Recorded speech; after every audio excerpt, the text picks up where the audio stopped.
témoigner. Elle nous raconte cette douleur extrême ressentie par les proches.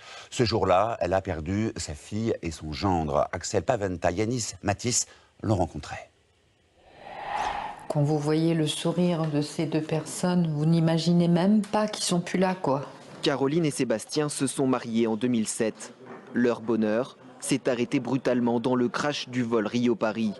Pour la mère de Caroline, la catastrophe de la Malaysia Airlines ravive une douleur qui n'a jamais disparu. J'ai l'impression qu'un nouveau cauchemar m'a rejoint, puisque je vis au jour le jour ce drame. Ça ne serait pas si loin, je crois que je me serais déplacée pour les accompagner. Une disparition en plein milieu d'un océan et des semaines de recherche pour retrouver l'épave de l'avion.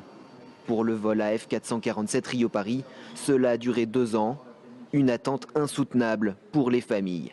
Toujours cet espoir que cet avion est sur une île, que les gens sont en train de les attendre. C'est épouvantable, quoi. On joue, on a l'impression qu'on joue avec les nerfs des gens et avec leurs sentiments et leurs affects. Et ça, c'est insupportable. Le manque d'informations, puis le couperet tombe, aucun survivant.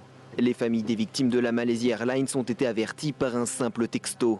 En l'absence du corps de sa fille, difficile pour Corinne de faire son deuil. Je la cherche. Je la cherche. Et même encore à l'heure actuelle, lorsqu'on sonne à la porte, je me dis pourquoi ça serait pas elle? Pour moi, le deuil n'est pas fait, je n'ai pas le sentiment que j'arriverai à le faire. C'est une douleur permanente. 6 ans après le crash, un procès du vol Rio-Paris doit se tenir en 2015.